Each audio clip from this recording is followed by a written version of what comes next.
மிக முக்கியமான ஒரு விஷயத்த சொல்றேன், நல்லா கேட்டுக்கோங்க. மிக முக்கியமான விஷயம், வாழ்க்கை பிறப்புங்கிற ஒரு கோட்ல ஆரம்பிக்குதா இல்லையா?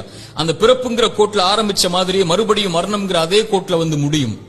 பிறக்கும் போது எப்படி ஒண்ணும் இல்லாம வந்தானோ அது போல மரணிக்கும் போதும் ஒண்ணுமே இல்லாம எல்லாத்தையும் விட்டுட்டு போயிருவான். அவனுடைய செல்வம், சொத்து, குடும்பம், குழந்தை எல்லாத்தையும் விட்டுட்டு ஒண்ணும் இல்லாம பிறந்தது மாதிரியே போய் சேர்ந்துருவான். அப்ப எதுக்கு இந்த வாழ்க்கை, எதுக்கு இவ்வளவு பெரிய போராட்டம்னு கேட்கக்கூடியவங்களுக்கு இறை தூதர் இந்த 3 செயல்களை நீங்க உலகத்துல வாழும் போதே விதை போடுங்கன்னு சொன்னாங்க. அது பின்னால நீங்க அறுவடை செய்வீங்க, நீங்க மரணிச்சதற்கு பிறகும் உயிரோட வாழ்வீங்க அதன் காரணமான்னு சொன்னாங்க.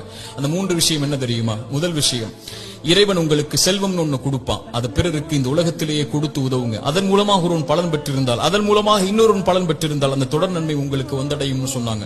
இரண்டாவது, இறைவன் உங்களுக்கு கல்வின்னு ஒண்ணு கற்றுக் கொடுப்பான். எதுவா இருந்தாலும் சரி, ஒரு எழுத்தா இருந்தாலும் சரி, அது பிறருக்கு பலன் பெற கற்றுக்கொடு. அதன் மூலமாக அவன் பலன் பெற்றிருந்தால், அதன் மூலமாக பலன் பெற்றிருந்தால் அந்த நன்மை வந்து சேரும்னாங்க. மூன்றாவது, இறைவன் உங்களுக்கு குழந்தை ஒன்று கொடுப்பான். கணவன் மனைவி நோக்கமே அதுதான். அந்த குழந்தையை நல்ல முறையில் வளர்த்தெடுத்து அந்த குழந்தை உங்களுக்காக பிரார்த்தனை செய்யும் அளவிற்கு நீங்கள் வளர்த்திருந்தால் அந்த குழந்தை செய்யக்கூடிய பிரார்த்தனைன்னு சொன்னாங்க. அப்படி நல்ல குழந்தைகளை இந்த பூமியில் இருந்து மரணிப்பதற்கு முன்னதாக வளர்த்தெடுப்பதுன்னு சொன்னாங்க.